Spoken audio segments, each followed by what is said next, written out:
Alright, so the first way of factoring is by using GCF. So I know that your notes say using the distributive property, but really this means GCF. So every note we take today is going to be teaching you how to do the first way of factoring, which is GCF. GCF stands for greatest common factor. And it's basically doing the distributive property backwards. So let's just jump into it so we can start doing some examples. Right here, this 3 would be distributed to A and B, right? So 3 times A is 3A, 3 times B is 3B. But what we're doing today is we're starting here. This is distributive property.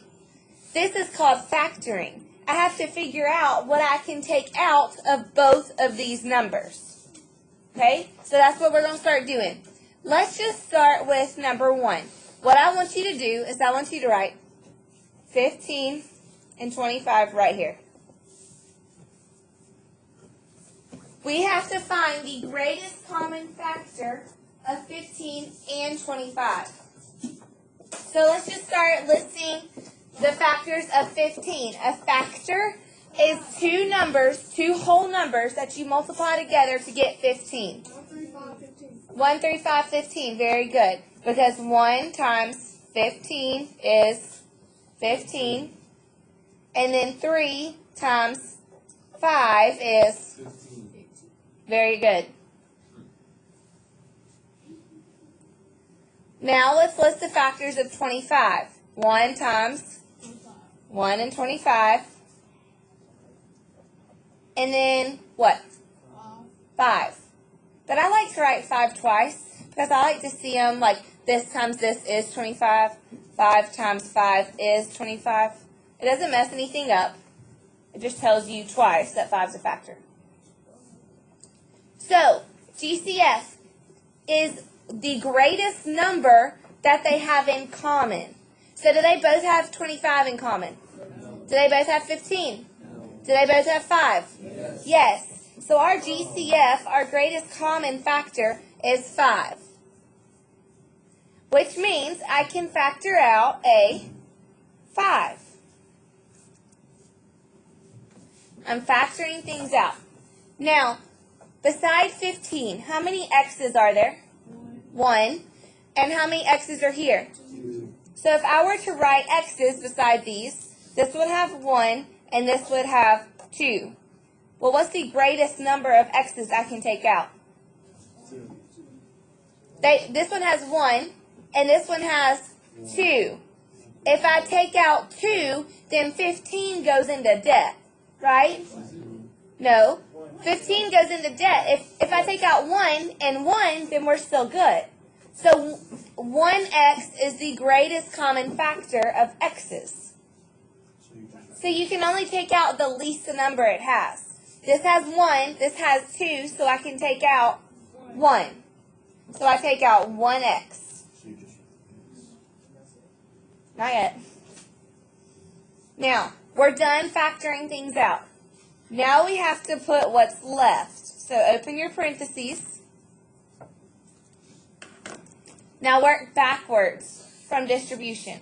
5 times what is 15? 3. 3. But look, how many x's do I need to go beside 15? 1. How many do I have? 1. So I don't write anything. I'm done. Because 5 times 3, 5x times 3 is 15x. Okay? How do I know what sign to put? Well, I need positive 25. 5 times what is positive 25? Positive 5, right? That's how I know what sign to put. Because I need it to be positive, so I put a positive sign here. So 5 times 5 is 25. I need 2 x's. I need 2. I have 1, so I need to add 1.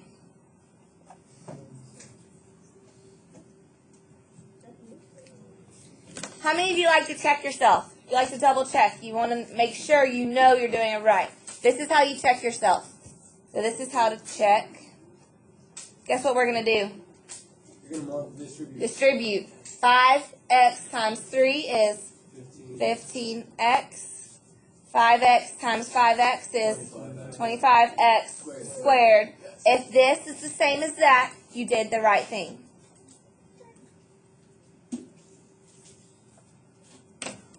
Let's try number 3. I want to skip to 3 because 2 is a little bit more in depth. Let's get down to 2. If you need to list the factors, list them, okay? 3 and 12. Well, the only two numbers that multiply to get 3 are 1 and 3. So to get 12, I have 1, 2, 3. Do I need to go any higher than 3? Why do I not need to go higher than 3? Yeah, because look right here. 3 is the highest number. So I don't even have to go higher than 3. So guess what my GCF is? 3. So pull out a 3.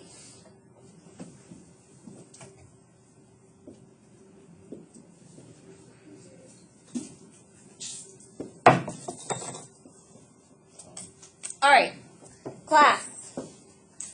Look right here, class. How many x's are right here?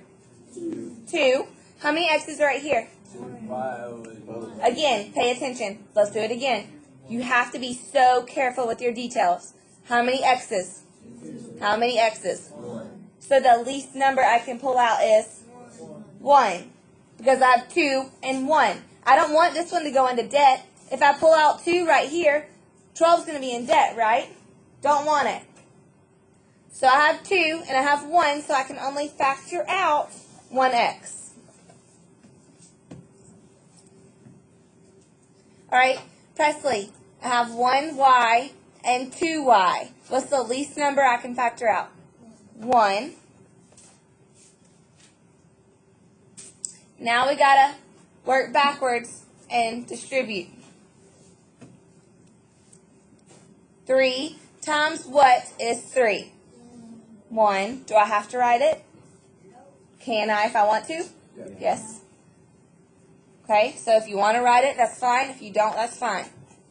I need 2 x's. I have 1, so I need to add. Next one. Oh, wait, no. I have 1y. I need 1y, so I add nothing. Okay, that's good. Now, 3 times what is 12? Positive or negative? 3 times 4 is 12. I need 1x. I have 1x. So I add how many x's? 0. I have 1y. I need 2. I have to add on.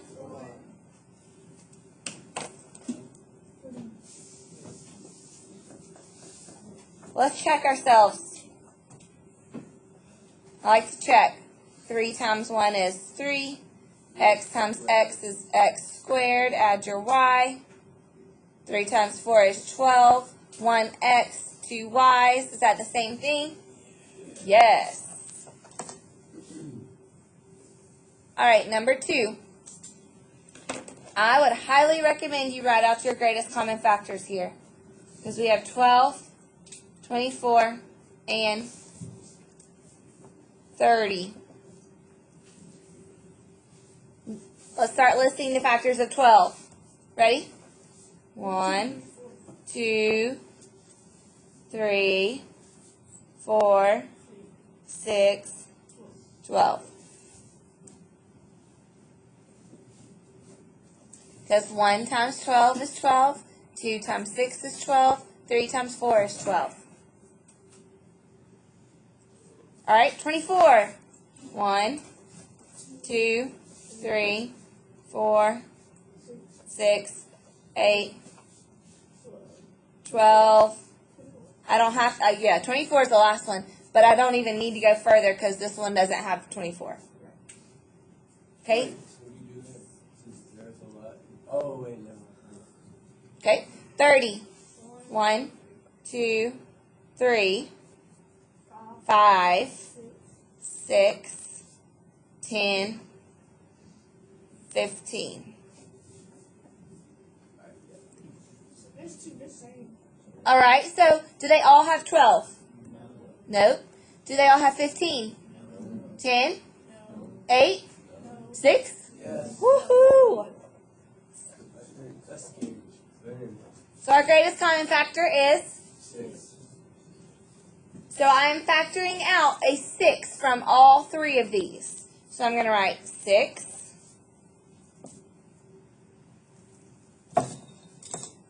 Jordan. Hey, Jordan. You're looking extra fabulous today on this Thursday. All right, Jordan. Let's count the X's. Just me and you. Ready? How many do we have? 1. And so I can factor out.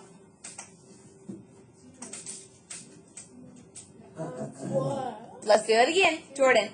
We have 1x and 1x and 2 x's.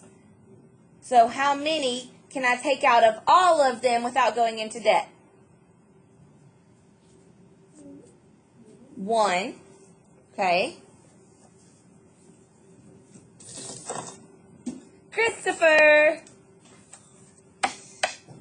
You're looking fabulous this Thursday too. You look like you're excited for Friday. Yeah, you right. Okay, Chris, how many Y's? 1. 2. So I can factor out 1, because it was the least number. All right, let's work backwards. Open your parentheses. Put your head up, please. I don't want you to lead into temptation to close those eyes. 6 times what is 12? I have 1x. I need 1x, so I write no x's. I have 1y. I need 1y, so I don't write any y's either. 6 times what is 24? Positive or negative? Positive. I have 1x. I need 1x. I have 1y. I need 2 y's. So y times 2y. 1y gives me y2.